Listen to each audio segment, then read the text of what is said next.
Bismillahirrahmanirrahim. Assalamualaikum warahmatullahi wabarakatuh, teman-teman yang dirahmati oleh Allah Subhanahu wa taala. Pada kesempatan kali ini kita kembali lagi ya di channel Angga Aini.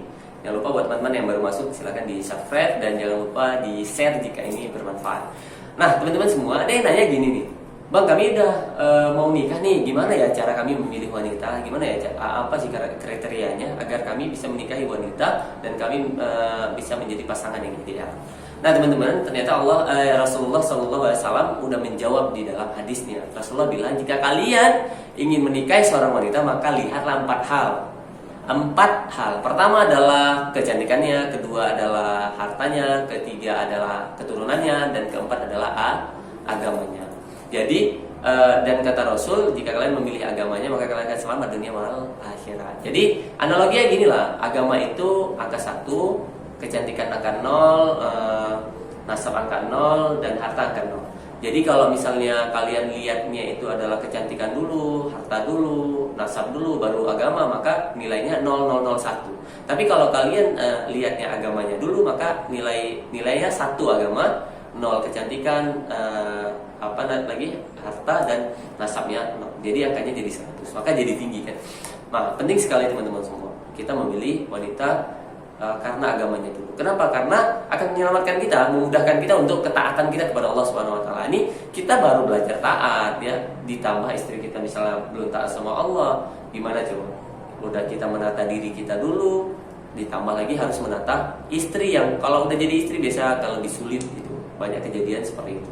Nah, makanya mencari yang ilmu agamanya sudah mapan, ilmu agamanya sudah baik atau agamanya sudah baik, dia sudah taat sama Allah, ini yang paling utama teman-teman.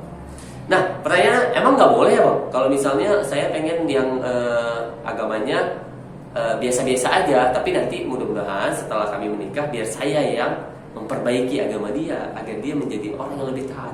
Wis, ini mas jempol bos, gitu ya. Apa? Dia ini sebuah cita-cita yang sangat mulia. Membuat orang yang belum taat sama Allah menjadi taat, kan itu luar biasa. Bagaimana pahala yang luar biasa akan kita dapatin jika kita bisa melakukan itu. Sama kayak orang dia belum muslim lalu dimuslimkan, kan luar biasa. Ini dia belum taat, nikah dengan dia dibuat jadi taat. Nah, itu masya Allah luar biasa. Nah, analoginya tapi seperti ini teman-teman. Itu sama seperti kita ingin memakan sebuah roti. Ya, sebuah roti. Kita makan sebuah roti, apa aja lah ya, roti apa aja lah, pokoknya roti gitu ya. Nah, ada roti yang udah jadi, kita tahu roti ini misalnya brownies, kita tahu nih, ini browniesnya ini enak nih gitu. Ada brownies yang udah jadi, ada roti yang mau kita makan tapi masih dalam bentuk adonan gitu, masih bentuk adonan, masih ada tepungnya, telurnya ya, apa lagi ya, dan bahan-bahan lain lah, coklat dan lain sebagainya. Nah, kita memilih istri tadi sama seperti itu tadi. Apakah kita pilih yang sudah jadi atau yang masih adonan? Gitu.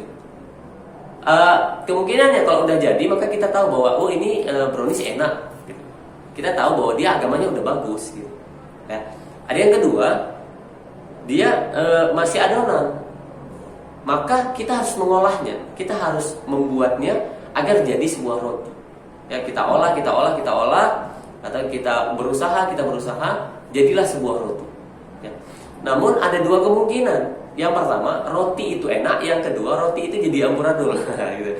Jadi nggak enak, nggak mau dimakan semua orang gitu.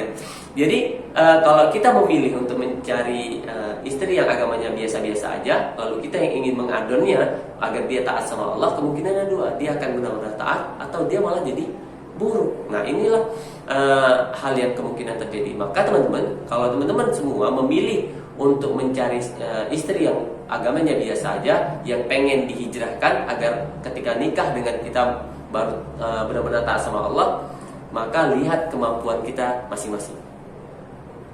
Kita mampu tidak mengadon adonan tadi agar hasilnya jadi enak, agar bolu tadi atau roti tadi jadi enak.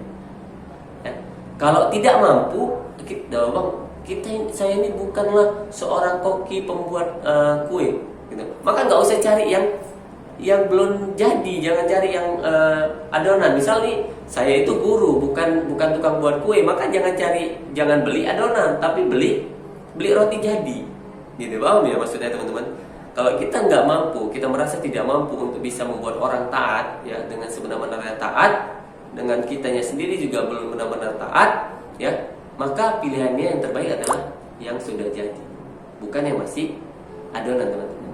Nah ini gambaran buat kita semua untuk memilih pasangan hidup. Bagaimana untuk seorang wanita? Ya sama juga, carilah laki-laki ya yang baik agamanya, yang bisa menjadi imam buat kamu dan bisa menuntunmu untuk menuju ketaatan kepada Allah Subhanahu wa taala. Kenapa? Karena nikah ini bukan hanya bicara tentang kebersamaan di dunia, tapi kita ingin tetap bersama sampai jannahnya Allah Subhanahu wa taala. Insyaallah teman-teman semua, saya doakan ya, dan doakan saya menjadi keluarga yang sakinah mawaddah warahmah, ya terus taat kepada Allah Subhanahu wa taala. Dan saya doakan juga buat teman-teman semua yang udah nikah, semoga jadi keluarga yang sakinah mawaddah warahmah, dan yang belum nikah menemukan pasangan yang ideal, yang taat sama Allah Subhanahu wa taala, yang ketika nikah makin bertambah ketaatannya kepada Allah Subhanahu wa taala.